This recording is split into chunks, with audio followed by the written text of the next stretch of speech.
everyone. Thanks to all of you for coming. Roddy, very nice to meet you. And you.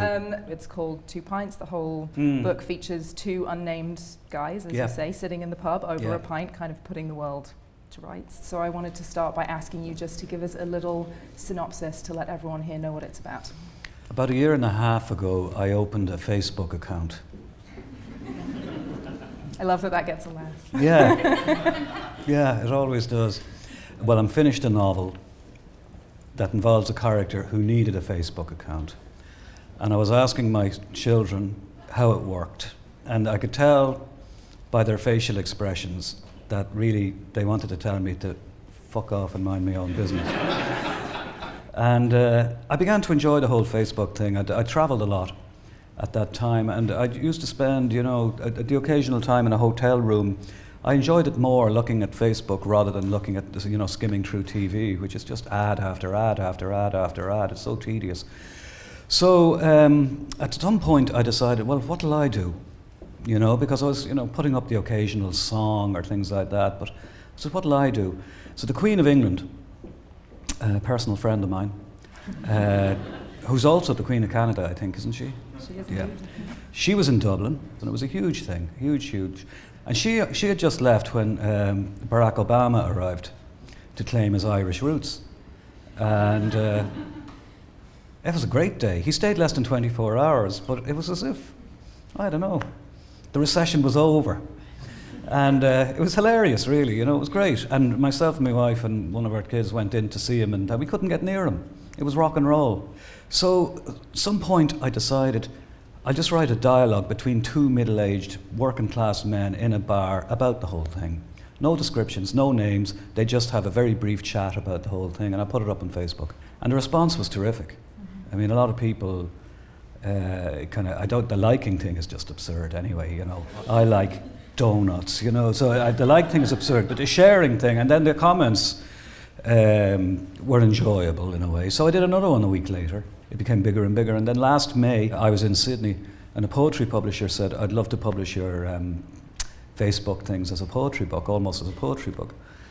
And I was a bit taken aback, very surprised, and I said, oh, thanks very much. And then an Irish publisher wanted to do the same thing, and I said, well, I'll have to tell my own publisher, because I've been with the same publisher, a man called Dan Franklin, since my first book, The Commitments.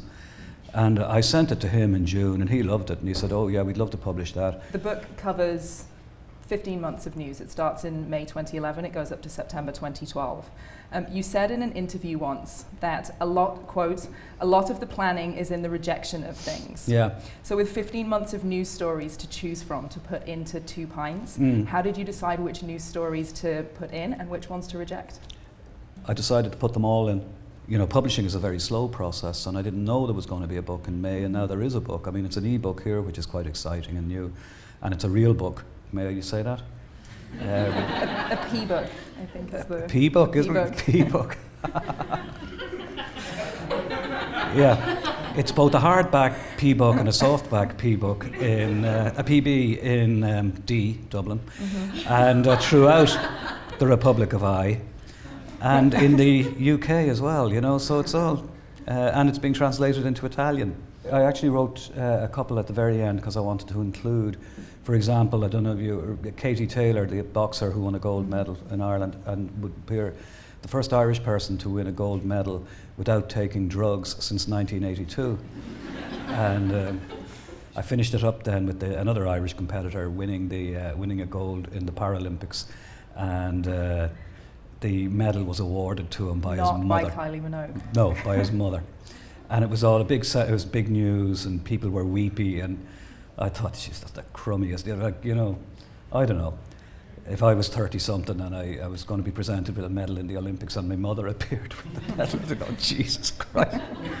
And I love my mother, I love her, she's wonderful, but the idea of seeing her coming at me with a gold medal.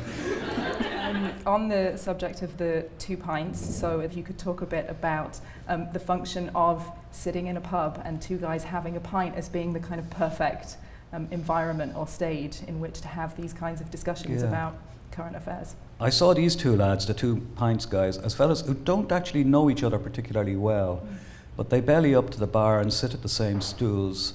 Not every night. They don't get twisted either, that's not the point. They just get out of the house and have a pint.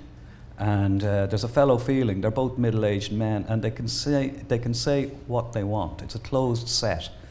They couldn't give a toss who hears. They're not particularly loud, but they say what they want to say. And political correctness doesn't get a look in. It's a nice arrangement. Conversation is the thing, really. The hum of conversation is what makes the pub unique. The alcohol, it helps, but it's more the conversation. These two men, I think, I feel that they kind of escape just for a while.